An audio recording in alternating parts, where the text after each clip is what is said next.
አለው ማማ ግን እውነቷን ነው። እኔ እናንተ ልታለያየን ነው። ምን ተፈጥሮ ነው ግን በአንድ ሌሊት ምን ተፈጥሮ እንደዚህ እየተቀየረችብኝ ሳላቅ ምን አስቀየምኳት አቤል? ወይስ አንተም ትፈልጋለህ ከኔ መለያየቱን ብላ ስትጠይቀው እኔ አልፈልግም እንድትርቅኝ አልፈልግም። እኛ ካልፈለግን ደግሞ መቼም አንፋታም። ማማ እንዴት ነው ግን እኛ ሳንፈቅድ እኛ ሄደን ወረቀቱ ላይ ፕሮሰስ ሳንጀምር እንዴት ነው የሁሉ ጨርሳ ያመጣችው ብላ ስትጠይቀው አይ ማማ ምንም ማድረግ የሚከብዳት ሴት አይደለችም። ባለፈውም ሲጀመር ስታፈራርመን እኛም መቼ ሄደን ነበረ ራሷ አይደለች ወረቀቱን አስጨርሳ ያመጣችው።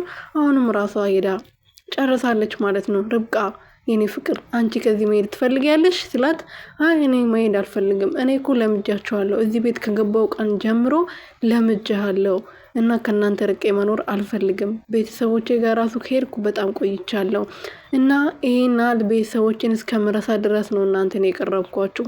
ስለዚህ እኔ ከዚህ መሄድ አልፈልግም ብላ ስትመልስለት አቤልዬ ደግሞ በቃ አንቺ ካልፈለግሽ አትሄጂም፣ አንቺ ካልፈለግሽ አንለያይም፣ አንቺ ከፈለግሽ እዚህ ቤት ሁለታችንም እንቆያለን ማለት ነው። ሁለታችንም የምንፈላለግ ከሆነ ደግሞ ማማ ለጊዜው ልትናደድብኝ ልትከፋ ትችላለች፣ ግን ምንም ልታረግ አትችልም ብላ ነበረ። ሪችዬ ደግሞ እንግዲህ በጣም ደስ ብሏት ግንባሯ አስሞ ነበረ የሄደው ማለት ነው። ግንባሯ አስሟት በጣም ደስ ስላላት ልታበስራት ልትነግራት ለልጅ ደውላ ቶሎ ድረሽልኝ ብላት ነበረና ሪች እንግዲህ እንደሌላ ጊዜ መስሏት ልክ ወደ ውስጥ ስትገባ ማማን ልታቅፋ አቤል ሰላም ብላ ልታቅፋ ስትል እንግዲህ ማማ እንዳትጠግኝ ብላ ነበረ የመለሰቻት። ሪችዬ ደግሞ ማሚዬ ምን ሆነሻል? የተፈጠረ ችግር አለ? ምን ሆነሽ ነው ሰላም ትንሽ እንደዚህ እየሆንሽብኝ ያለሽው ብላ እንግዲህ ግራ ተጋብታ በቁጭ ብላ በጥያቄ ስታፋጥን ነበረ። ምንም አልሆንኩም። እሺ ምንም ካልሆንሽ ማሚዬ የት ናት ሪች ርብቃ የት ናት ብላ ስትጠይቃት ያው የተፈረደበት መኝታ ቤቷ ነው ብላ ነበረ ያባረረቻት ማለት ነው። እንግዲህ ወደ ውስጥ ገብታ ሪችዬ ርብቃንዬን እያናገረች ነበር። ርብቃ ደግሞ ዛሬ በጣም ደስ ብሎኛል ገምቺ ብላ ነበር ስታፋጥታት የነበረው። ብትገምትም ልታገኘው አልቻለችም። ርብቃዬን በመጨረሻ አቤል እኮ ዛሬ ርብቃ ግንባሬ ሳመኝ ብላ ነገረቻት ማለት ነው። በቃ ለዚህ ነው እንደዛ ቸኩለሽ እንደዛ በጥብቅ ፈልገሻለሁ ብለሽ የጠራሽኝ? ወይኔ ጓደኛዬ መጨረሻሽ እንዲሆን ብላ አረፈችው ማለት ነው። ለርብቃ ግን በጣም ትልቅ ነገርና ደስ የሚል ነገር ነው። ምክንያቱም ይሄን ነገር ለብዙ ጊዜ ስትጠብቀው ነበረ ማለት ነው። አሁን ደግሞ ከአቤሉ ጋር ጥሩ ሁኔታ ላይ ናቸው። እንደዛም ሆኖ ግን ጥሩ ሁኔታ ላይ ቢሆንም ማሚዬ በመቀየሯ ርብቃዬ በጣም ከፍቷታል ማለት ነው።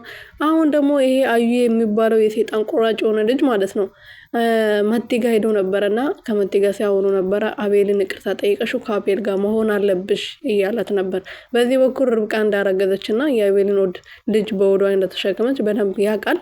እዛ ጋር ሄዶ ደግሞ ከፍቅረኛው ጋር ቁጭ ብሎ ስለሷ እሷን የሚጎዳበትን መንገድ ሲያወራ ነበር ማለት ነው።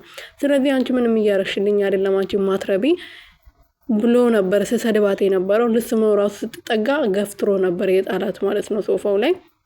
አቤልዬ እንግዲህ ዛሬ ወጣ ብሎ ነበርና ወጣ ብሎ ቅያሬ ልብስ ለርብቃዬ ገዝቶላት መጥቶ ርብቃዬ በጣም ደስ ብሏት በፈገግታ ነበረ ስጦታውን የተቀበለችው። ከዚህ በፊት እንኳን ሌላ ልገዛላት ቢጃማ ራሱ ትለብስ ለምንድነው ቶሎ ቶሎ የምትቀይሪ ብሎ ነበር የሚጮህባት። ርብቃዬም በጣም ደስ ብሏት እቅፍ አርጋ ሳመችው። ያኔ አቤል እንግዲህ እንደምታዩት ፈገግታው ይለያል። በጣም ነበረ ደስ ያለው ሞቆ ማለት ነው። እናንተ እንኳን እሱ እኔ ራሱ ሳይሆን እንዴት እንደሞቀኝ ማለት ነው። በዛውም ሙቀት ነው።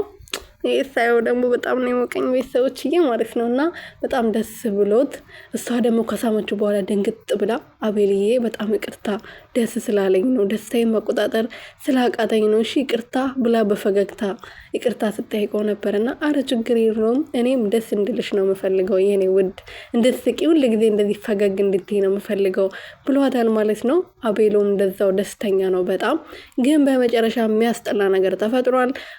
ርብቃ እርጉዝ እንደሆነች አዩ ለሁሉም ሰው ተናግሯል ማለት ነው።